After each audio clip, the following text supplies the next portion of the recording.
Welcome, mighty companions. This is Earl Purdy. Welcome to the Way of Mastery. Here on Facebook Live with Earl Purdy. We're going to be talking about accepting the resurrection for yourself.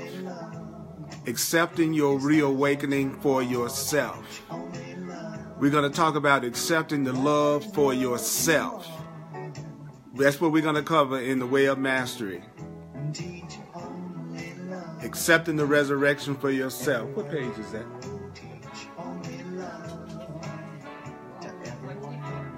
It's on page 184 in the Way of Mastery, the Way of Transformation, the Way of Mastery, and the Way of Transformation. It's called Accepting the Resurrection for Yourself on page 184. Accepting the reawakening for yourself. Accepting the rebirth for yourself. Accepting the love for yourself. So I want you to take advantage of the fact that we're here live, and you can make comments and interact with each other because we're mighty companions. We're in the Way of Mastery. I'm Earl Purdy, and we're going to get started on it right about now.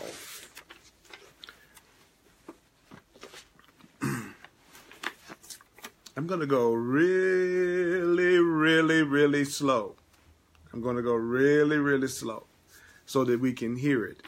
In the Course in Miracles, it talks about there are 4 stages to accepting the truth of any, like you want to accept a new idea, you want to accept the truth. It says there are 4 stages. It's a lesson 284 in the Course in Miracles. It says the truth. At first to be but said. So the first thing you do with the truth is first you say it. And that's what we're going to do this evening. That's what we do in the Way of Mastery. It's our we're giving ourselves a chance to hear what it's saying. That's the first stage, the truth. At first to be but said, and then repeat it many times. So we have to repeat the truth many times. If there is a new truth that you want to accept, then the first thing you do is you hear it, and then the next thing you do when you want to accept the truth is you repeat it many times. If you notice, my teaching style has a lot to do with repetition, because it says that first you hear it, then you repeat it, and then you repeat it many times. And then it says, next to be accepted, but as partly true with many reservations, okay? So first you hear the idea, then you repeat it many times, and then you accept it just a little bit with a lot of reservations. You repeat it a lot of times, then you accept it, but you accept the truth with many reservations. I'm going through this. I'm going to go through the Way of Mastery, but at first I'm sharing from the Course in Miracles about how it said this. It's talking about the stages of accepting the truth or accepting these new ideas. It says first to be said, but then repeated many times, and next to be accepted as but partly true with many reservations. Then to be considered seriously more and more, and finally accepted as the truth. First you say it, then it's repeated many times. Next you accept it partially with many reservations. Then you can seriously consider it the truth more and more, and then you finally accept it as the truth.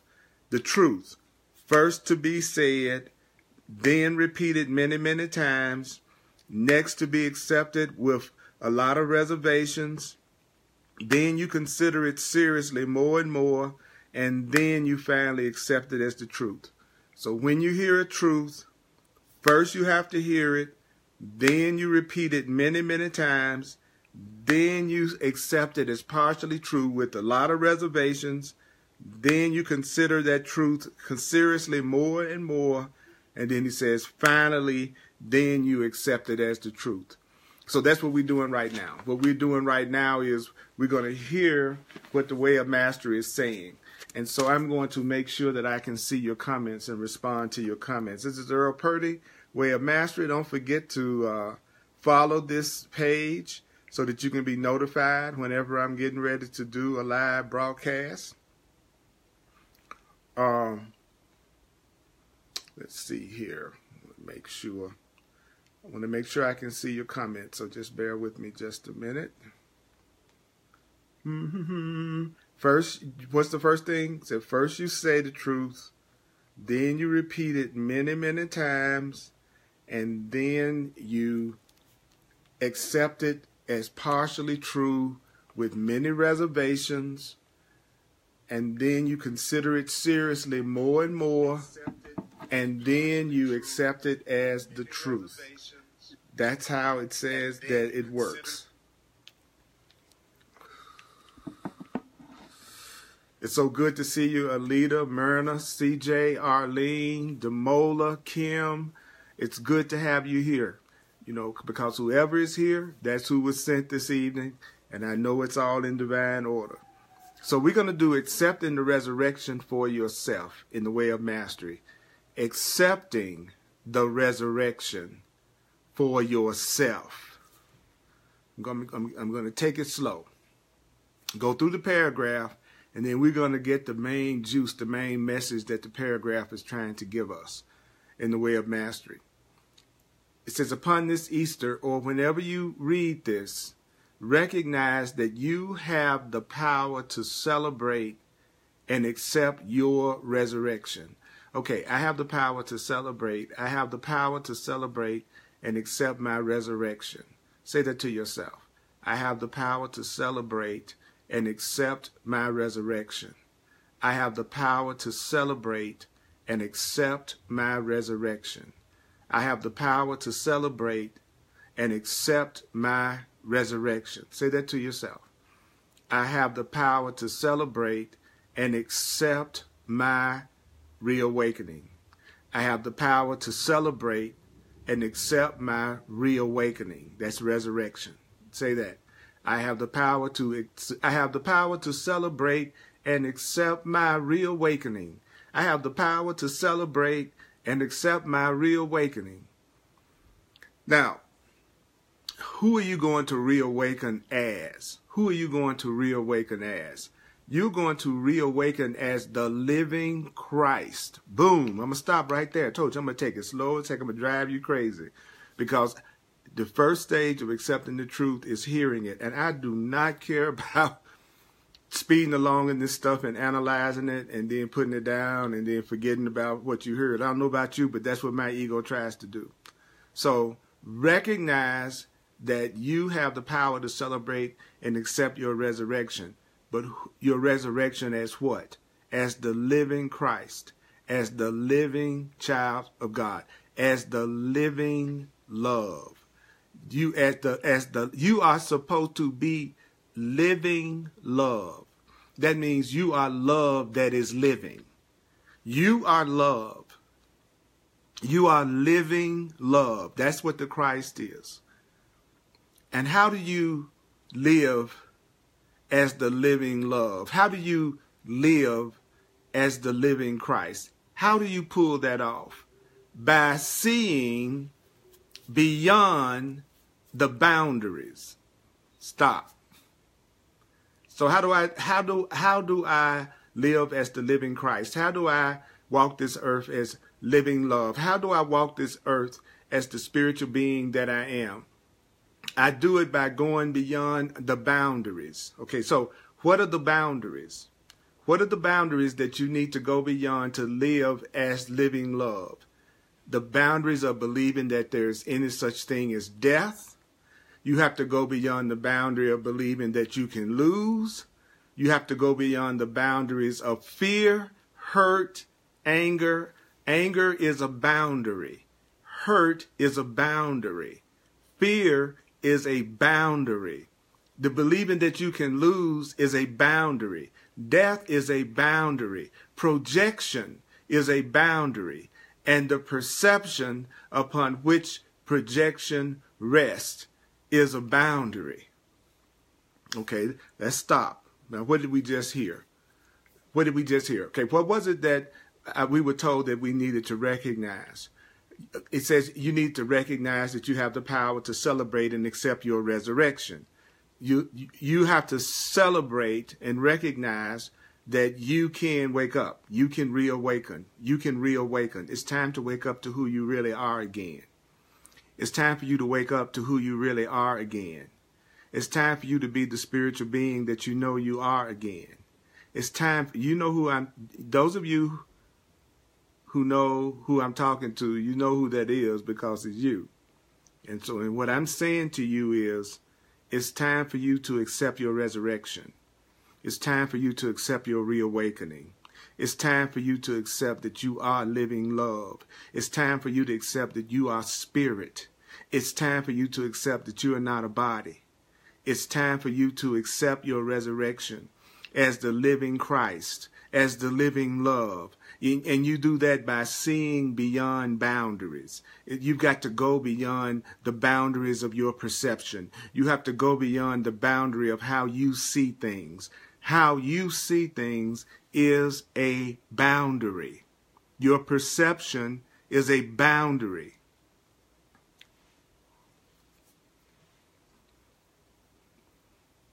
That's right, Demola. We have to go beyond the boundaries of fear, death, anger, pain. That's right, Katrina. Beyond what you see. You have to go beyond the boundaries of what you see, feel, and hear. Diana says, I have the power to celebrate the reawakening of who I really am. That is exactly right. You have the power to celebrate who you really are. The living Christ consciousness goes beyond my worldly senses. The living Christ consciousness goes beyond your worldly senses. You are the one who has been reborn. So when we talk about being reborn, we're talking about you. When you choose what? When you do what? When you choose, make the decision. When you make the decision, you are reborn. When you choose to remember. So you're reborn, you are reawakened when you choose to remember. Choose to remember what? You will be reborn when you choose to remember what? Only loving thoughts. When you remember, when you start to think about, when you start to remember only loving thoughts, when you start to remember only freeing thoughts, when you start to remember only innocent thoughts, only peaceful thoughts, only kind thoughts, only fun thoughts, only happy thoughts, when you learn, when you choose, not learn, when you choose to remember only loving thoughts, you will be reborn. You will be reawakened. You will wake up to the spiritual unlimited consciousness that you truly are when you choose to remember only loving thoughts. I don't care what anybody else seems to have done to you. I don't care what anybody else seems to have done to me. I will not be reawakened. I will not be reborn until I make the decision to remember only thoughts that are loving, thoughts that are freeing. That was the first paragraph. So what did the first paragraph tell us? Repeating. Here we go. You have the power to celebrate. You have the power to celebrate. You have the power to accept your resurrection. What kind of resurrection? Your resurrection as the living Christ. Your resurrection as the living love. How do you do that? You have to start seeing beyond boundaries. What are your boundaries? Your projections, your perceptions. The way you see things, that is your boundary. You don't go beyond, you haven't been going beyond your way of looking at things. You have to be willing to look at things other ways than your way of looking at things. When you start to look beyond just your way of looking at things, you are going beyond your boundaries, because it's your way of looking at things. That's your boundary.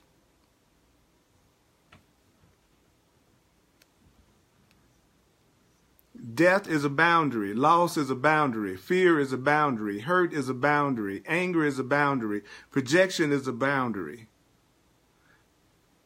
So you will be reborn when? When you only remember to choose what kind of thoughts? Loving thoughts, truth thoughts, freeing thoughts. I'm looking at your comments. Down there you said, very intense. Exactly. Yes.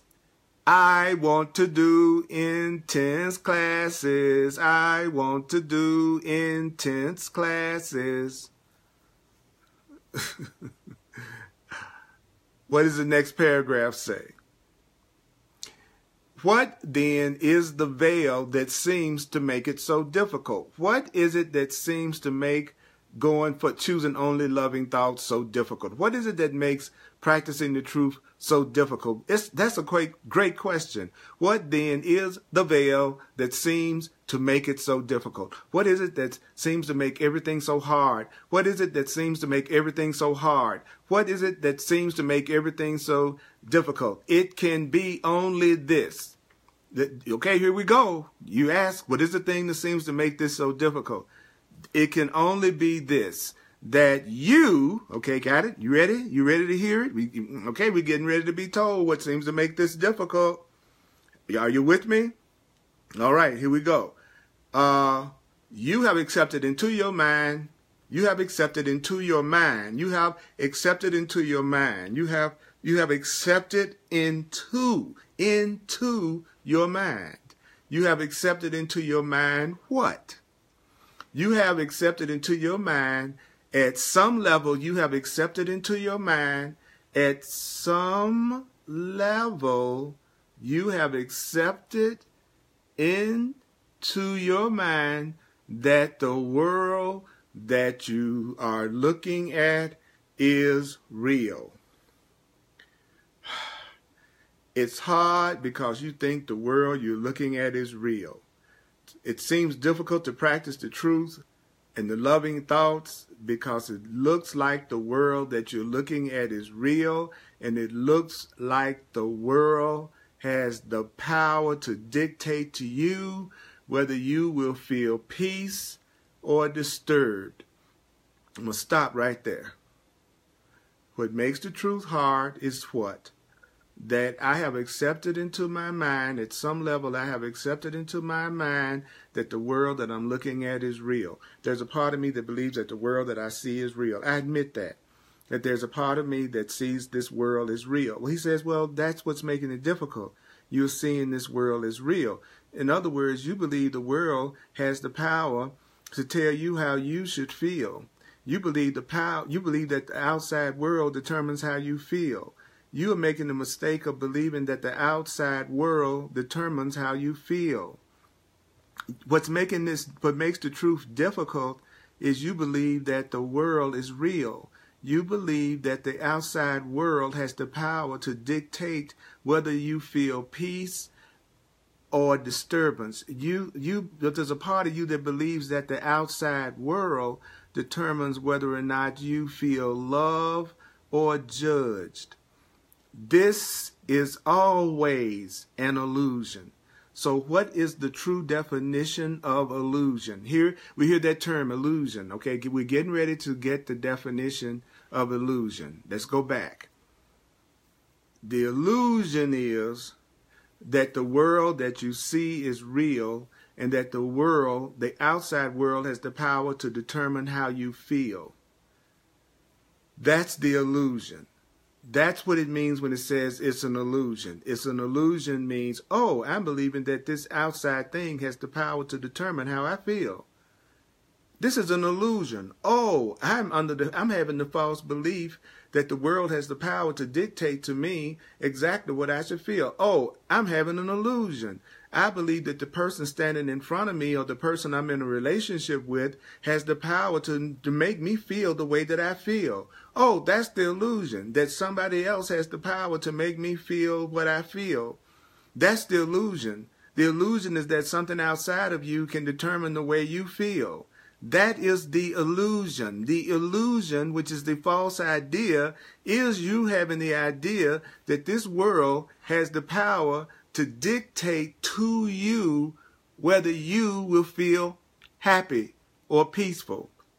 The illusion is that something about me could affect your peace. The illusion is to believe that I can make you feel something, or I can make you mad, or I can make you happy.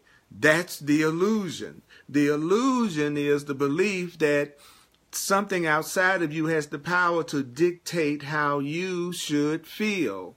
Be with that for a minute. Just remember, hearing the truth is the first stage. Letting yourself hear it. Hear what? We were just told what makes this whole thing so difficult. What is it that can seem to make waking up and practicing the truth and choosing only loving thoughts? What seems to make just having loving thoughts be so difficult? What is it that makes having loving thoughts all the time? What is it that makes the idea of having loving thoughts all the time be very, very hard and difficult? It's because you believe and I believe that the world is real and that it has the power to dictate how we feel. That the way we feel is somehow controlled by other people. That if other people were different, then we would be happy. I'm going to keep this simple. I refuse to have any more classes that's about me teaching anything but the simplicity of truth. That's those of you who want simplicity of truth, then I'm your teacher. Those of you who are going to need a lot of analyzing and trying to make it all complicated, you're not going to enjoy me very much, so you're probably going to stop watching. And I love you. Anyway, it's fine. It's fine. I want to hear it. I want to accept the truth. And I got to hear it. He says you got to hear it, and then you have to repeat it many times, and then you kind of begin to accept it as true, partially with some reservations, and then you consider it more and more and more, and then you will finally accept it as the truth. These are the stages. So what we're practicing is actually the different stages. And so what is it that makes all of this difficult? It can only be that you accept it into your mind at some level, what? That the outside world has some kind of power over you. That other people somehow or another have a power over you. That they have the power to make you feel good and they have the power to make you feel bad. That is the illusion. That is the illusion. That is the illusion. That is the false idea. All right, I'm seeing your comments. I'm right here with you. Okay? My question for you is, the next paragraph says, my question for you is, would you be willing to surrender your illusions? Stop. Okay? I'm going to stop. Okay? Would you be willing to surrender your illusions? Now, before you go, what are my illusions? We were just told. We were told that the illusion is the belief that the world has the power to dictate to you and control how you feel. That's the illusion. So you can't say now we have to analyze what the way of master is saying about illusions. We don't. An illusion is the belief that somebody else is making you happy or unhappy. The belief that other people have the power to dictate how you feel and how you are experiencing things. That's the illusion. So would you be willing to surrender that idea, which would be the same as surrendering your illusions, would be surrendering the idea that I'm a victim, okay, in order to remember the peace of God.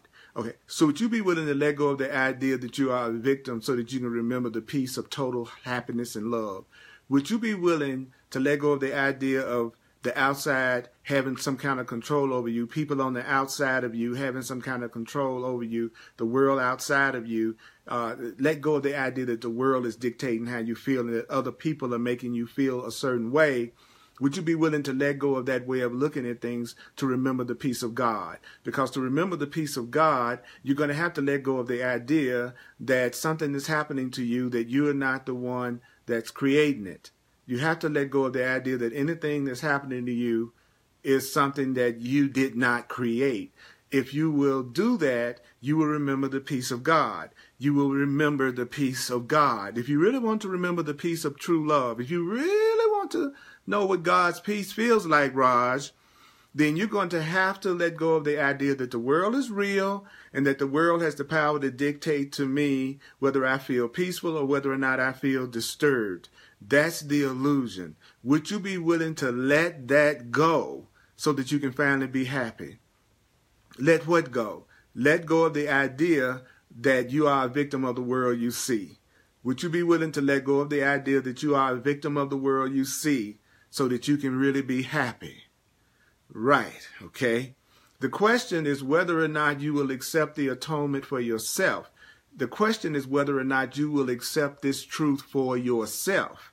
So here's the next question. Okay, would you be willing to accept this for yourself? Not forget about your friends, forget about your relatives, forget about other people in the world, and them accepting this. Will you accept the atonement for yourself? Will you accept that you're believing that the world is real and that the outside world dictates your feelings and emotions? Would you be willing to accept that truth for yourself? Because that would be accepting the resurrection for yourself. So the resurrection is nothing more than your willingness to accept what we've read so far. If you were willing to accept what we've read so far, what we've covered so far, you would be accepting the atonement for yourself. You would be accepting the resurrection for yourself. If you would accept that you are the living Christ, that you are the living love, and that you're ready to go beyond your boundaries of fear and hate and upset, it's by only remembering to choose loving thoughts, and then remembering that the only thing that seems to make this difficult, is that you still keep insisting on believing that somebody else is determining how you feel. And if you were willing to let go of the idea that you are a victim, that somehow or another other people are making you feel happy or unhappy, then you would remember the peace of God. So will you accept what I just said for yourself? Because that would be accepting the resurrection for yourself. And then would you be willing to be determined to walk this earth? Okay, would you be willing to walk this earth as somebody that has arisen in the truth again, somebody that's living the truth again, somebody that's living the love again?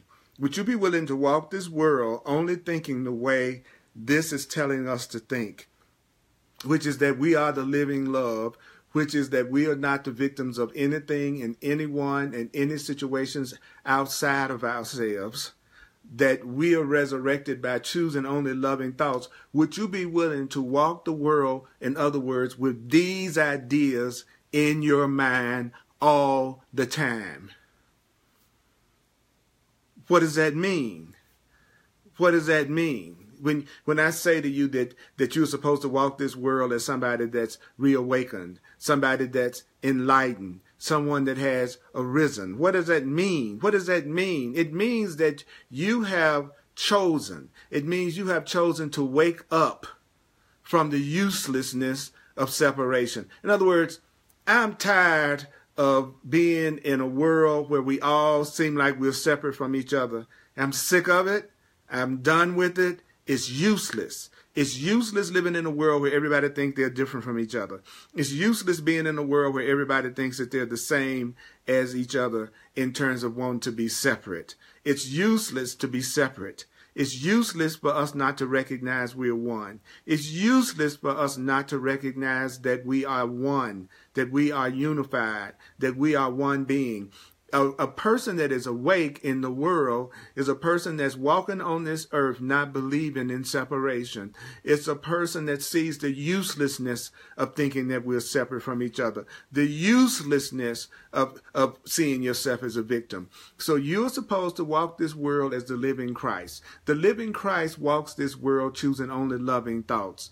The living Christ walks this world no longer believing that they are a victim of anything. So are you willing to walk this world and never say that you are a victim anymore? Would you be willing to never, ever identify yourself as a victim anymore for the rest of your life?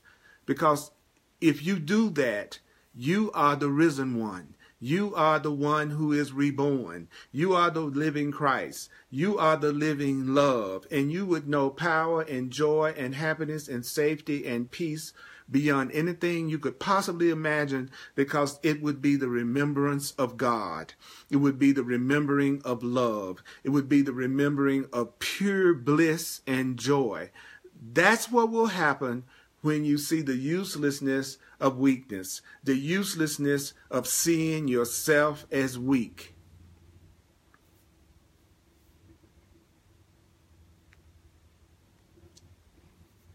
And would you like to know what else you've chosen? Would you like to know what else you've chosen? If you've chosen to walk as an awakened being, what else have you chosen? You have chosen to accept the empowerment. You have chosen to accept your power. You have chosen to accept your true power. I have chosen to accept my true power. Let's say that. I have chosen to accept my true power. I have chosen to accept my true power. I have chosen to accept my true power. Say it slowly. I have chosen to accept my true power. Think about what you're saying while you're saying it. I have chosen. I have chosen to accept my true power. And what is your true power? What is your true power? Your true power is the power of becoming responsible. You have the power to be responsible. You have the power to be responsible. That is true empowerment. When you know you have the power to be responsible for this dimension. It seems like that covers a lot of territory, but it's the truth. You are responsible for this dimension of creation. You have chosen to accept your empowerment. How can a person tell when they have chosen to accept their empowerment? When a person has chosen to accept their empowerment, they are willing to take responsibility. So a person that's willing to take responsibility for their experience is a person that is accepting empowerment. And when you accept empowerment, it means you are willing to become responsible for this dimension of creation. And creation is the extension of love. To create means to extend. To create is to extend love. So what does that mean? It means that you are responsible for this dimension of extending love. And this is an extending love dimension. The empowerment that comes from deciding to walk the earth as the arisen Christ, the arisen love, the arisen extension of creation. So if a person wants to be empowered, they do two things. They take responsibility for this dimension of creation, and they also decide to walk as the living love, the living Christ. I'm willing to walk as the living love. I'm willing to take responsibility for this dimension of creation.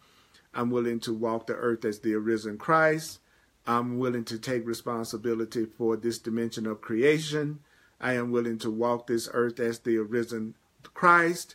I am also willing to take responsibility for this dimension of creation. And if you are willing to do that, then you are the risen Christ. At that point, you are resurrected. You are reborn.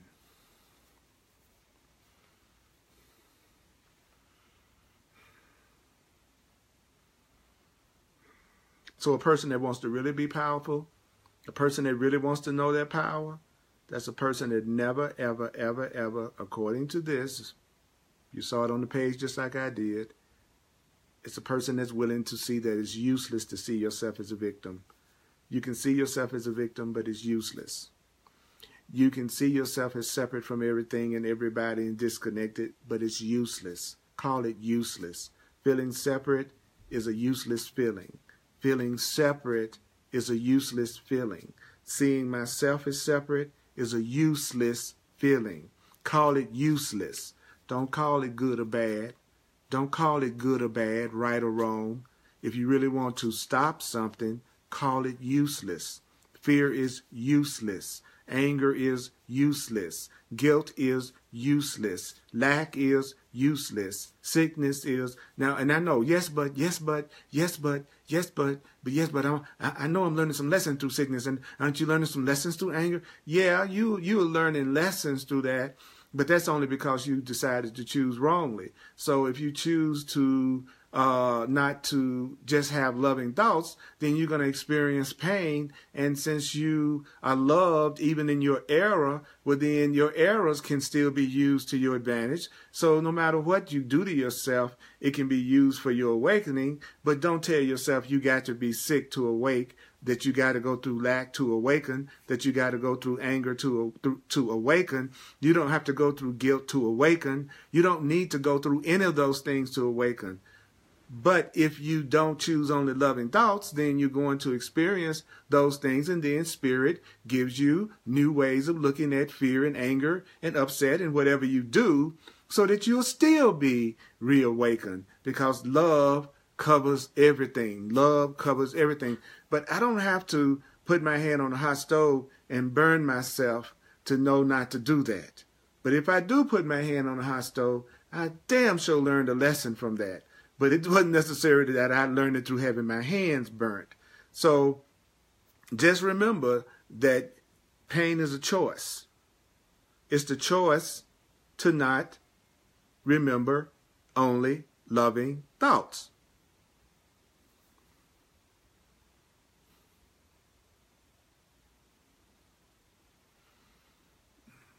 Now Jesus is going to talk about he's going to talk about his crucifixion. This part is pretty deep. I'm going to just pretty much just go through it and then get to the point of it, because it's really powerful.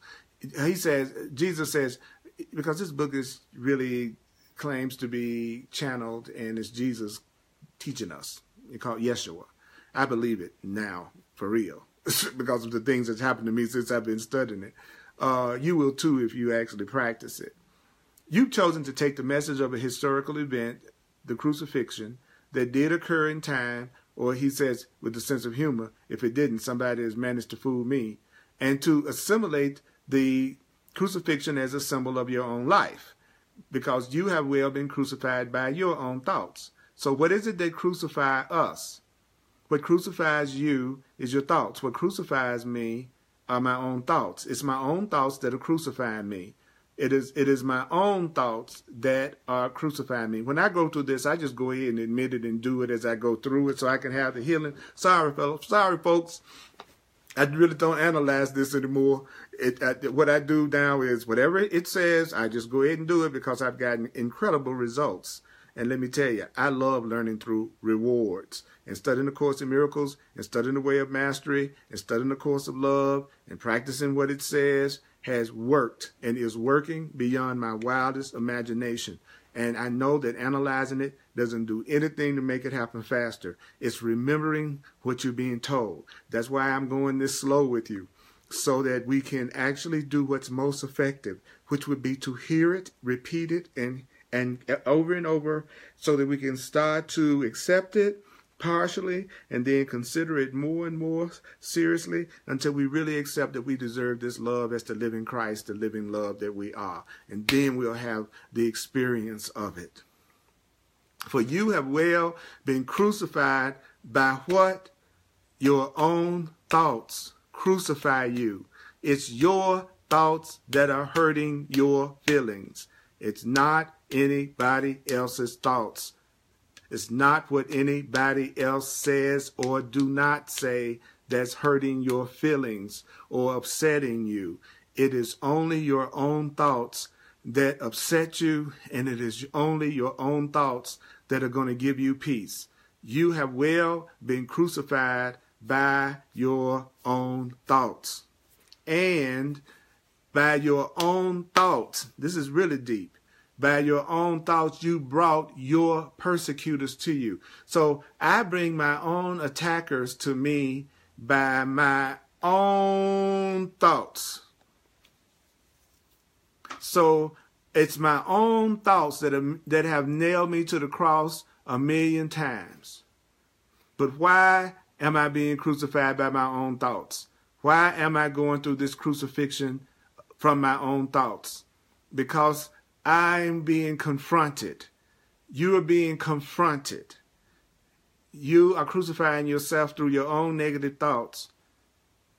And you are doing it so that you can be, according to this, you're doing it so that you can be confronted with an opportunity. Okay, so every time I attack myself, it's an opportunity. Every time I have thoughts that crucify me, it's an opportunity. Every time I think something that could potentially cause me pain, it's an opportunity. My thoughts of worry are an opportunity. My jealous thoughts are an opportunity. My anger thoughts are an opportunity. My guilt thoughts are opportunities. My thoughts of sickness are opportunities. What are they? What is the crucifixion that you've been going through from your thoughts? They are what? Opportunities, opportunities, opportunities. Your upset is an opportunity. Your upset is an opportunity. Your upset is an opportunity. Your crucifixion thoughts are opportunities. Everything you think about that doesn't make you feel good is an opportunity. Everything that you think about that doesn't make you feel good is an opportunity to do what? It's an opportunity to look at a lovely world. You're upset right now. It's an opportunity for you to look at it another way. Oh, you're angry right now. Oh, this is an opportunity for you to look at it another way. Oh, you're worrying again. Well, it's an opportunity for you to look at it another way. You're mad about something. Oh, it's an opportunity for you to look at it another way. It's an opportunity for you to look out upon a lovely world, which is the kind of world that you would see if you were looking through loving eyes. If you're looking through loving eyes, all you see is a loving world. What are you talking about? Now wait a minute. Let me get this straight. You're telling me that if I was really looking out through the eyes of love, all I see would be a loving world? It's right here on the page. Look out upon a lovely world by seeing only through the eyes of love. Look out upon a lovely world by seeing only through the eyes of love. Look out upon a lovely world by seeing only through the eyes of love. If I'm looking at a fearful love, does that mean if I'm looking at a fearful world, I'm looking through fearful eyes? Could that possibly mean that I can tell what eyes I'm looking at the world through by what I see? That would be too simple. That would just be, see, that's the simple truth again. You mean if all I see is fear, it's because I'm looking with eyes of fear? You mean all I'm seeing is my fear? Is that what you're telling me? All I'm seeing is my worry, my being afraid, my thoughts of attack, my thoughts of jealousy, sickness. And I see that. I'm just seeing that through my eyes. That is my eyes that's seeing everything that I see in the world. So it's through what I'm looking at the world through that's determining the world I see. Could it be that simple? Okay. Let's go deeper. All right, you ready? Let's go deeper. So I want you to think about this for a moment. Think about this for a moment. Think about this for a moment. Think about this for a moment. Think about this for a moment. Imagine that you're nailed upon a cross. I want you to imagine yourself being nailed on a cross. You know, It's not too pleasant a picture, but we see stuff worse than that every day. So here you go. Imagine yourself. Imagine that you are nailed on a cross. Imagine that you are stuck between the vertical axis of eternity, and the horizontal axis of the time and the body. So picture yourself on the cross. Now, what does it mean to be metaphysically, spiritually on the cross? What does it mean to be metaphysically and spiritually on the cross? It means you are stuck between eternity and time. You right there in the middle. You know, there's a part of you that wants to go for eternity, and there's another part of you that thinks you are in time and a body. So you got horizontal, time and body, and then you got eternity and spirit, which is vertical. All right? Now, imagine that you lift your head and that you place the crown of thorns on your own head. Now you put the crown of thorns on your own head. Like we just heard earlier when we were told, it's your thoughts that are crucifying you. That's the same statement in another way. It's my thoughts that are crucifying me means that's the crown of thorns on my own head. So what does the crown of thorns on your own head represent? The crown of thorns represent the field of the mind as it's operating through the body and through the brain. The thorn is the mind that is operating and expressing itself through the body, through the brain. So in a sense, the way a master is saying, your mind is a thorn. That the mind that thinks it's separate, that is the mind that crucifies itself. That is the mind that is operating through the body and thinks that it is the body. It is the mind that is functioning through the brain. In other words, us, as we think ourselves to be. Woo! It just takes me a minute to just kind of be with that for a second there. Okay, the mind is a thorn. The human mind, the fearful human mind, the frightened human mind, the human mind that thinks it's separate from everything, is like having a mind that's a thorn. And you constantly crucify yourself and attack yourself with your thoughts of fear, thoughts of upset, thoughts of weary. That is the crucifixion. That is what crucifying you, wearing and being upset about something and seeing yourself as a victim all day long of one thing or another is a crucifixion. So if you're that kind of person, that you're in a negative state of mind all the time, and you're always upset about one thing or another, or unhappy about something, you are crucifying yourself, but you're doing it with your own thoughts. So,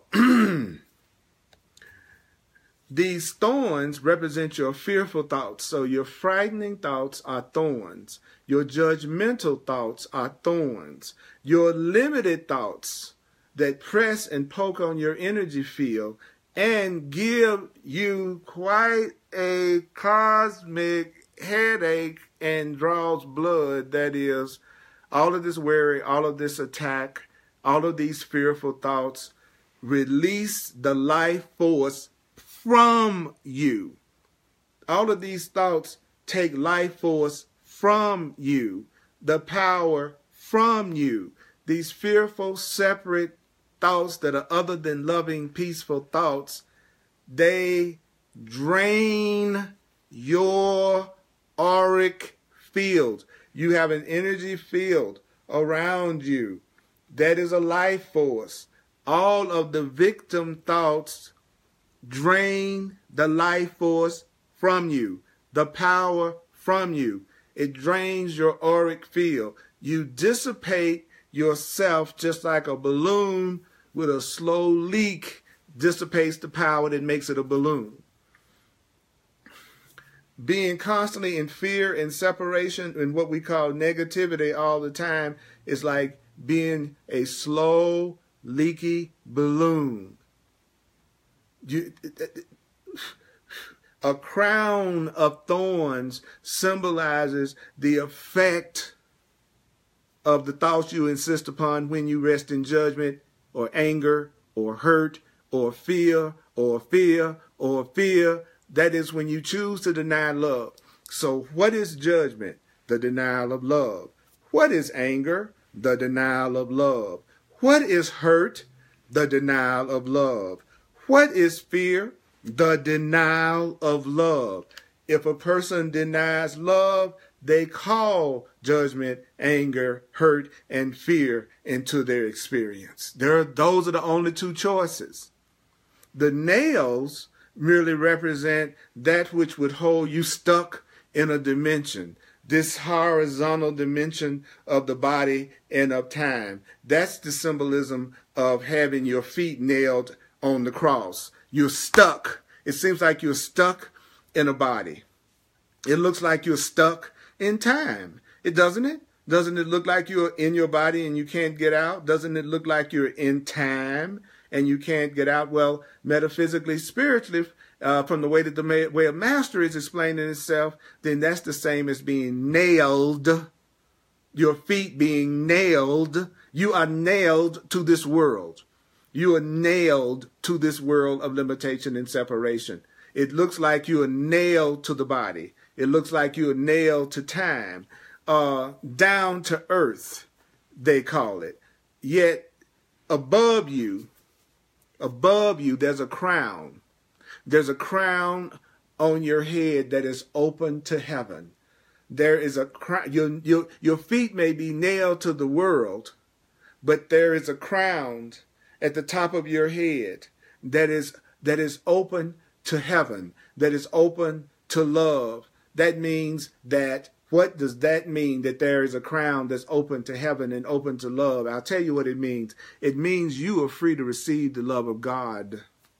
You are free to receive the love of God. You are free to do what? To receive. You are free to receive what?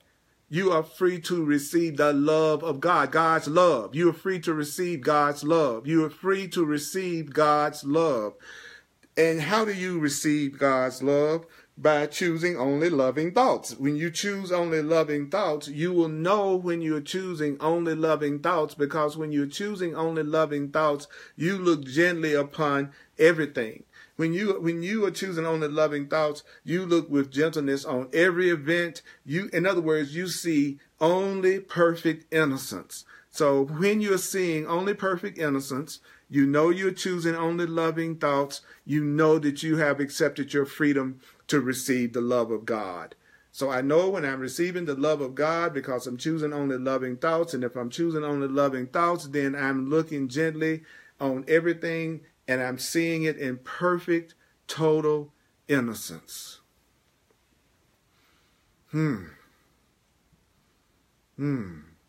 So you keep on with me. Keep on hanging in there with me. Are you hanging in there with me? That's right, Dana. Your crown is a God antenna. That's right, Demola. We are eternal, free to receive and accept the love of all that is when we are only choosing loving. CJ, love me some all-night truth-gasms. That is exactly right. I want a truth-gasm. I've had plenty of the other kind of gasms. Now I want truth-gasm. And I want to join with other brothers and sisters, those other minds that are joined with mine that want truth-gasms. So imagine right now that you lift your head and you realize, the blood is dripping from my brow by my own hand. The crown of thorns was placed upon me by those who came to serve me, says Jesus, to shock me into the remembrance that I have allowed myself at times to have thoughts of negativity, limitation, and fear. You know, all of this is happening to me so that I can come to the realization that it's all coming from my thoughts of negativity and limitation and fear. I keep crucifying myself until I recognize I'm crucifying myself. The person keeps crucifying themselves until they recognize they are crucifying themselves. People keep attacking themselves until they realize they are attacking themselves. People who are attacking themselves don't realize they are attacking themselves. People who are hurting themselves do not realize they are hurting themselves, because the moment they recognize that they are hurting themselves, then they stop hurting themselves. So you look to the left, you look to the right, you see your wrist bound to the horizontal plane by a nail, a piece of iron, a cold and thoughtless. How many times, come on now, get honest with yourself. How many times have you bound yourself to these things in time? How many times have you just clung to everything that you see in time through your own thoughtlessness, your own coldness? Admit it. Go, you know that there have been times that you've been thoughtless, and you know there have been times that you've been cold. It's okay. It's okay. It says right here, how many times have you bound yourself to the things of time through your thoughtlessness, through your coldness? Then he says you look down at your feet. You see that your feet are crossed over. You see that your feet are resting gently on a small wooden slab with a nail through your feet, as though the world were saying, this is what it looks like when you look down and you see that nail in your feet because you're on that cross. This is what it means metaphysically. Don't you dare try to raise above our level of consciousness, says the world. Fear-based people, fear-based minds say, don't you dare try to rise above our level of consciousness. Don't you dare think that you could truly be more loving. How dare you mirror to us the truth of our being by always being so sickeningly loving. Now, check that question out. Check that question out that a fear-based person, he says a fear-based person who wants to be that way would say, don't you try to raise my level of consciousness. How dare you reflect back to me the truth of my being by always being so loving to me when I think I don't deserve it. So sometimes when you're loving to people who don't think that they deserve it, they get upset with you. They want to attack you. So it says the world will seek to nail you down to earth. So how does the world nail you down? How is it that the world can nail you down? How can the world hold you down? By insisting that you think with it. If you think the way the world thinks, you're going to be nailed down to the world, nailed down to fear, nailed down to time, nailed down to temporary things, nailed down to pain. If you think with the world, if you think the way that the world thinks, that's the same as nailing you down to earth. That's an attack upon yourself. For remember always that the world, not the earth. When we talk about the world, we're not talking about the earth. He says, remember that the world of what? Human experience. The world of human experience, the world of human experience, the world of human experience, the world of human experience is an attempt to create that which is the opposite of reality. Whew. What did you just say? I said this world of human experience was just an attempt on our part to create that which is the opposite of the truth. So this world of human experience is the opposite of reality. What we go through as human beings in fear, when we're in fear, is the opposite of reality. The world of human experience is our attempt to create what is the opposite of reality. So when you look at the human experience, you should go, oh, wow, the truth is the opposite of that. Oh, there's another human experience. Oh, the truth. Oh, in a human experience, it looks like people are bodies that die. So it must mean that people are not bodies and they really don't die. Oh, in the world of human experience, it looks like some people can have lack and some people can have abundance. Well, it must be the opposite, which is that everybody can have abundance. Oh, I'm in the world of human experience. It looks like there are a lot of victims all around me. And it looks like things are always happening to people that they did not call to themselves or have anything to do with. Oh, that's the world of human experience. And so the truth must be the opposite, which is everybody must be responsible for what is created in this dimension. So, like many who would gather together to take a drug and think their insanity is the same as the bliss and ecstasy of union with God, yet once you get high, you don't drive an automobile. Sometimes when you're high, you can't even think a coherent thought. Sometimes when you're high, you don't even remember where you are. So you got to turn your eyes where? You need to turn your eyes away from the din and roar of the world. You have to turn your eyes away from the world. You have to think differently from the world. You have to think opposite from the world. You see the soldiers. You see your persecutors. You see people that are totally unconscious.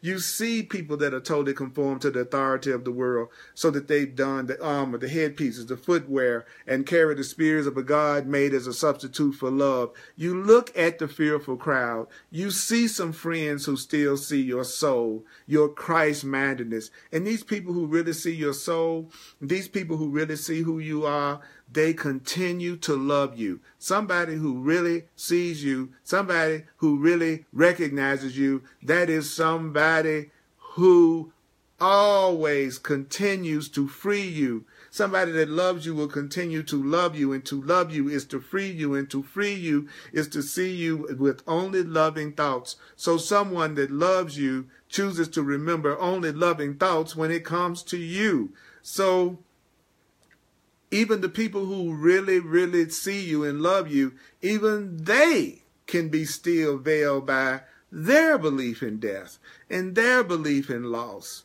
So in a way, you are completely alone. So in a way, you're right. In a way, you are completely alone. That means no one is going to save you. No one is going to save you.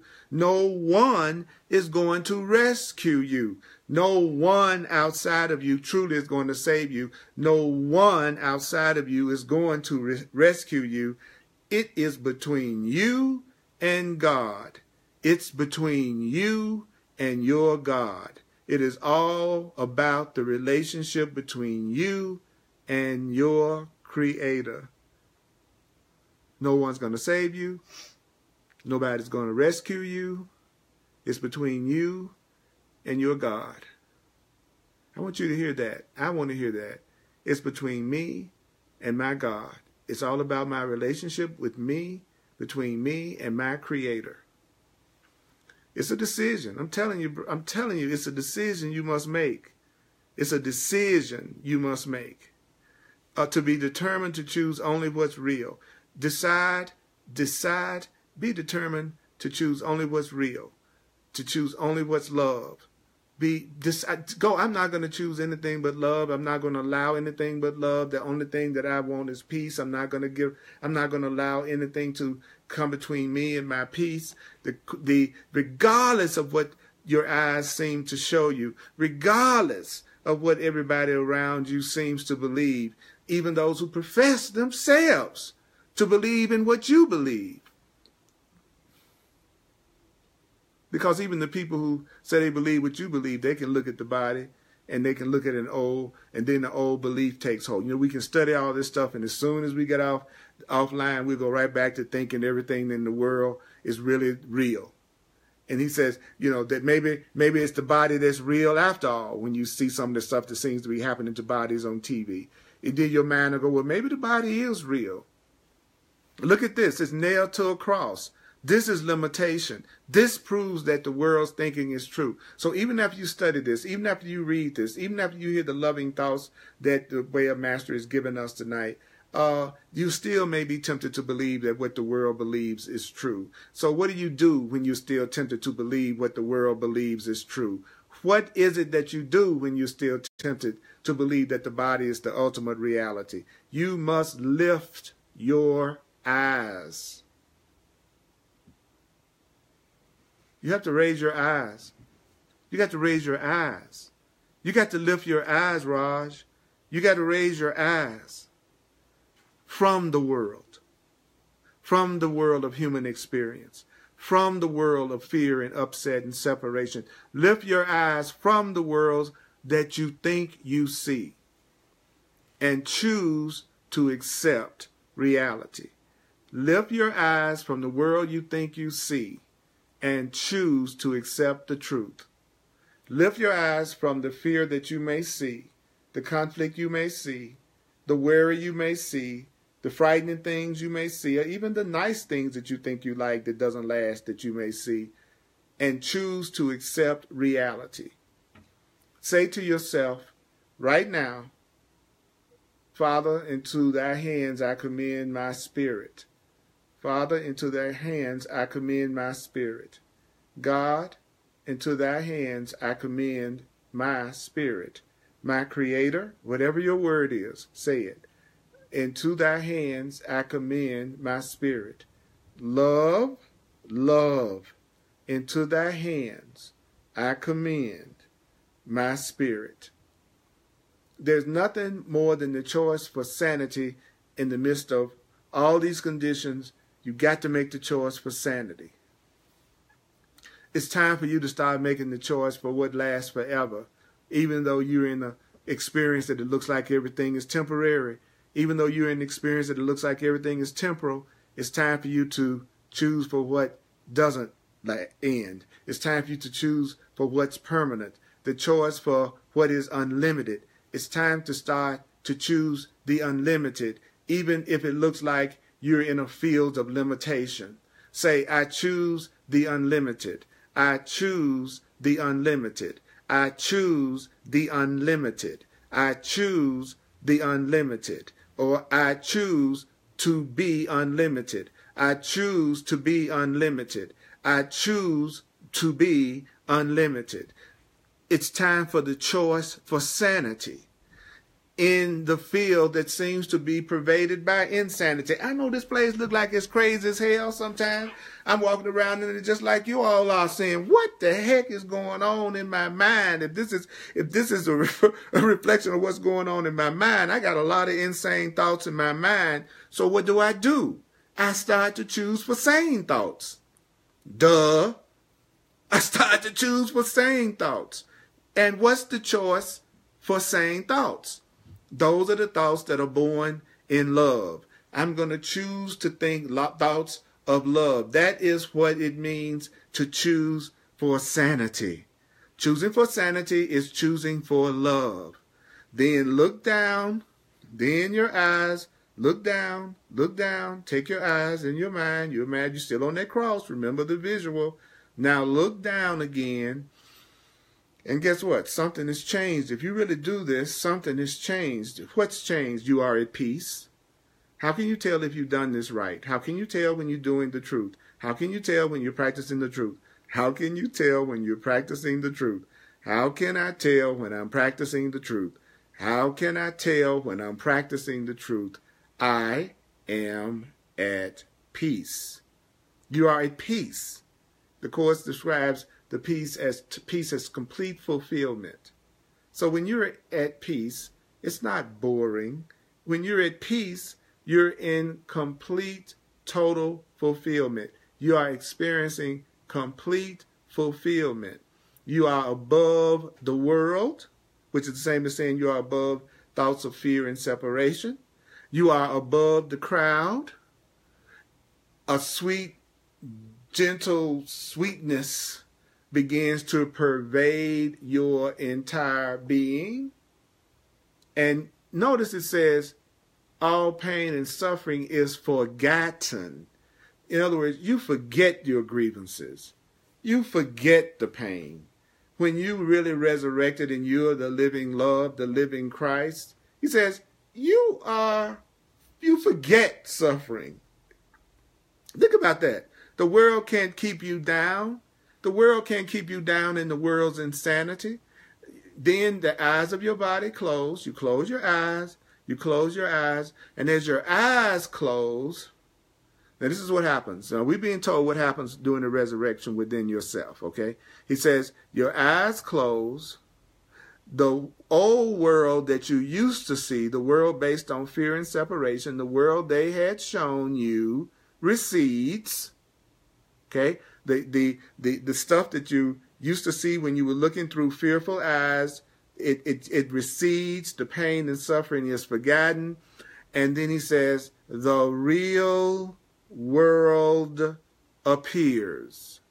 The real world appears.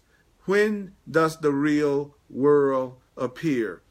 It appears when you close your eyes from looking at the fearful, unloving thoughts of the world. This is so deep. This is so deep. So what do you do next? You rest in the perfect remembrance that you are one with God. You finally know that you are completely connected with God.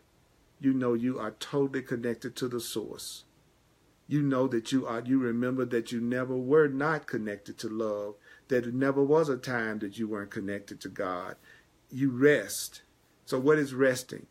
You're resting when you're remembering that you're one with God. You cannot remember that you are one with God and not be resting. That is a restful thought. Your attention then drifts away from this insanity that we see every day. You are still quite aware, even though you are now resurrected, even though you're now reawakened, even though you're now taking responsibility, even though you're now seeing the world with only loving thoughts, you will still see your friends. So after you have awakened, you will still see your friends, you'll still see the soldiers, you'll still see the tears, you'll still see all the different changes that things look like people are going through. But you'll also see some who are just quietly standing. You're going to notice that there are beings who are quietly standing. That's deep, ain't it? You're going to notice these beings that are quietly standing, and you bless them, and you release them to have the perceptions they would choose. I'm going to say that until I hear that, because that was a powerful statement. It says what you're going to do as you're walking around and you're resurrected and you're looking only with love and you're choosing only loving thoughts, you're going to still see people and you're going to bless them. Now, what is the new idea of blessing? Blessing people, everybody you see, would be releasing them to have the right to have the perceptions that they want to. In other words, you're going to give everybody the right to see what they want to see. That's all. You're going to be walking the world, giving everybody the right to see things just the way they want to see it. And you'll be standing around quiet, blessing everybody passing by releasing them to have the perceptions they would choose. I'm going to release, you can think just the way you want to think, just how you want to think, and I'm going to bless you by knowing that you're free to do that. For you have come to love yourself so much that the only thing that you will accept is what is real. You will love you. When you really love yourself, you won't accept anything but this truth. When you really love yourself, you won't accept anything but the truth. Then it's finished. Then your resurrection now begins. So Easter is your birthday. Easter is a time for you to celebrate that you've taken off your own thoughts of crucifixion because you've chosen to start to think only loving thoughts now. That you have remembered the power that's been given to you so that you can transcend the awful, dreaded, suffering-filled experiences that you've had of fear. Because in love, how can you tell when you're in love? How can you tell when you are in a loving relationship? How can you tell when you are in love? When you are in love, there is only peace. In love, there is only the infinitude of pure spirit. In love, Christ is restored to your consciousness. In love, you are returned to love. In love, you are returned to love. So Jesus says, I love this, Easter is for you, not me. Easter is for you. Therefore, I want you to set aside your images and your practices of me. Jesus is saying, I want you to set aside all your practices, if you have any, that are related to me. I don't want you to make no pilgrimage to me. I want you to make a pilgrimage to the heart of yourself. So how do you make a pilgrimage to the heart of yourself? How do you make a pilgrimage to the heart of yourself? Well, you do it by looking at everything you see this day and see its beauty, see its harmlessness, by knowing that you are looking out through the eyes of the arisen Christ now. I am looking out through the eyes of love right now. You are the one. You are the one. You are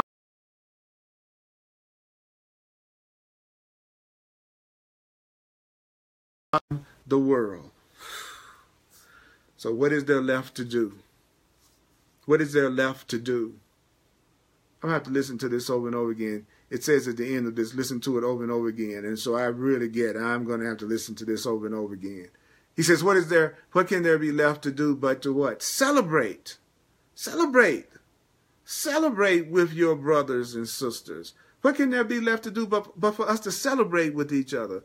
What can there be left for us to do but to laugh? It's time for us to start laughing. It's time for us to start singing. It's time for us to start playing with each other. It's time for us to remember. It's time for us to be in quiet devotion, remembering. Remembering what? Remembering the love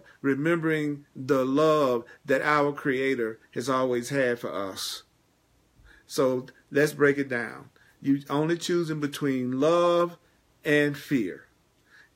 You are resurrected in love. You are crucified in fear. I said again, fear is crucifixion.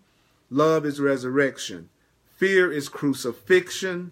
Love is resurrection. So what's going to be your choice in this lesson in which death offers you eternal life? What's going to be your choice? So we're going to ask that you listen to this or read this lesson many times, because whether you realize it or not, Raj, whether you realize it or not, mighty companion, you have found the magic doorway.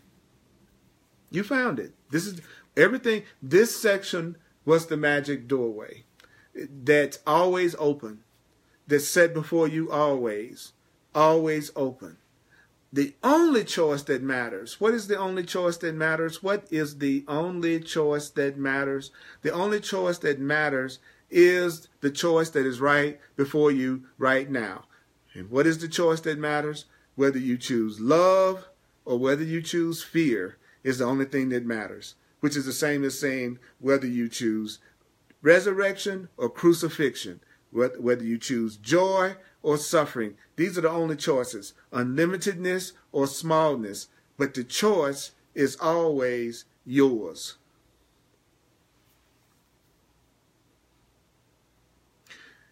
And just like me, upon a cross a long time ago, nobody can make this decision for you. Nobody can make the decision for you. Nobody causes your perceptions. Say that. No one causes my perceptions. No one causes my perceptions. No one causes my perceptions. No one causes my perceptions. Your perceptions flow from your choice. Your perceptions flow from your choice. My perceptions flow from my choice for crucifixion or resurrection. I know where I would choose to have you join me. I want to ask you to join me in love. That's where I would like for you all to join me. Know then that I love you always in ways that you will allow. I will love you in the ways that you will allow me to. What? I will love you in the ways you allow me to, and to the depth that you will accept. I will love you as deeply as you will accept it. I will love you as deeply as you will accept it. So choose with me, and you are free. Choose with me, and you are free. Peace, beloved friends, peace to the only begotten of God, the resurrected Christ, that's us, the resurrected love, or the crucified body and egoic, frightened mind. Those are the two choices. Amen. Whoa. That was a lot. That was powerful. It was the answer. We said first, the first stage of what accepting the truth is hearing it and repeating it. So repeat this, repeat this, repeat this. I love doing the Way of Mastery with you. If you like to make a financial expression of appreciation which I would greatly, wonderfully appreciate. As I am a full-time teacher, this is my function in the world, the only thing I do. You can go to www.earlpurdy.com. Go to my website, www.earlpurdy.com, if you'd like to make a financial expression of appreciation. I am also available for one-on-one sessions. Work with me personally. They're called clarity sessions. Go to my website, earlpurdy.com, and it explains what working with me on one-on-one is like and how it could be helpful in helping you achieve your goal of peace and letting go of the blocks. I also want to say that CJ and I, Carla Jean Adams, and I, Dr. Carla Jean Adams, and I are doing a workshop on May 12th, 2018 called Share the Love. Share the Love. And it was one thing that I wanted to share with you that kind of tells you whether or not you would be ready for our workshop on May 12th, 2018. You're ready for this workshop if you're willing to explore and expand your core beliefs around relationships. You're ready for this workshop if you have tried creating relationships based on the current cultural paradigm and have not enjoyed the results. You're ready for this workshop if your views of relationship don't seem to fit into the traditional models presented by mass society, that you do it in a different way. You're ready for this workshop called Share the Love if you are a relationship pioneer and you're ready to pave your own path on the relationship frontier. You are ready for this relationship workshop if you desire a vision for relationships that offers an expansion of love and inclusion of all as one. Or you're ready for this workshop, Share the Love, if you just looking for another way to look at relationships from what you've seen and what you've heard before. In other words, you're ready to approach relationships from a whole brand new perspective.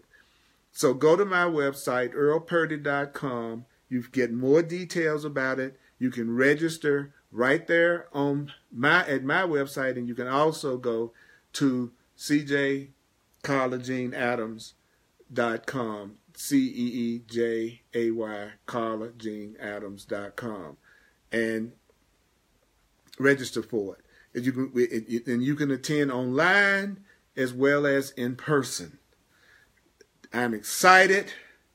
It's going to be powerful. CJ and I have been getting some incredible information, and also it's also rooted in a lot of ways in the stuff that we also have been working together as mighty companions on.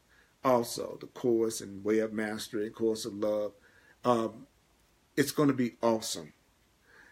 So I'm excited about that.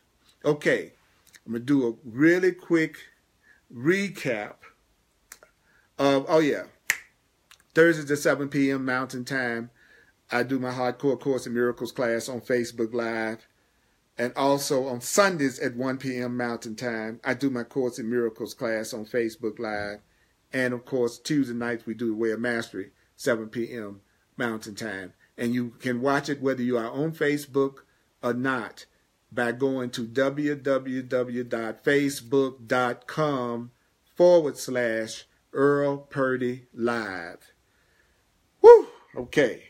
So let's take a look at what we heard so far. So we're going to be living as the living. There is a particular passage that I want to make sure that we cover one more time. So just hang in there with me just a second. The sentence that came up for me was when he said in this, you bless them, that we bless people When we wake up and we're resurrected and we're living only love and we're choosing only loving thoughts, we've empowered ourselves. We're taking responsibility. We realize what the illusion is. Did you remember what we were told the illusion is?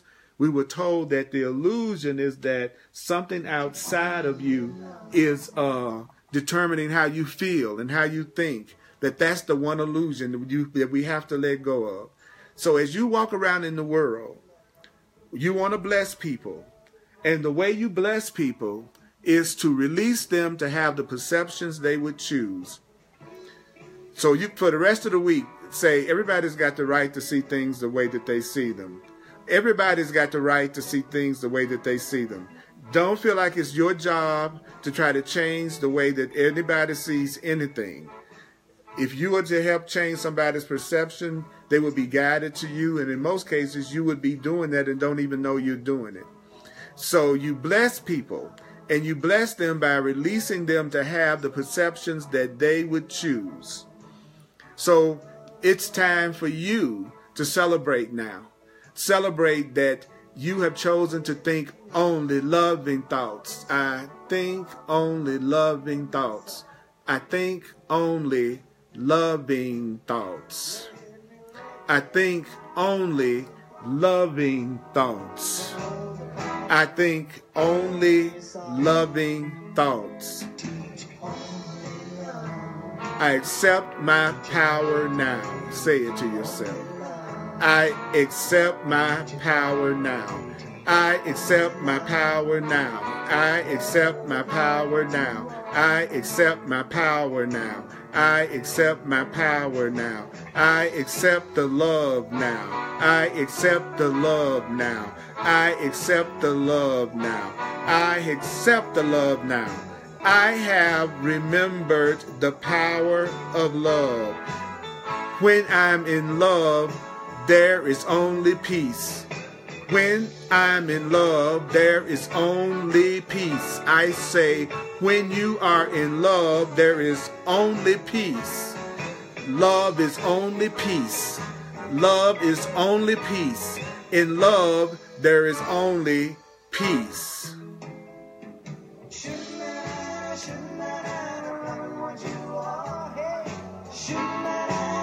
That's Brother John Christmas at johnChristmas.com. Says, love is what you are. Are you ready? Are you ready? Let's party. Let me recognize the problem, so the problem can be solved. Teach only love. Did y'all hear that? Teach only love. Yeah. Teach only love, for that is what you are. You are love. That's all you are is love. You're the living Christ, the living love. It's an honor to be with you. It was an honor to be with you. You are only love. I appreciate you, mighty companions. I love you. Ooh, y'all so awesome. This is our resurrection right now. Our rebirth. Choose only love and only loving thoughts. May the course be with you.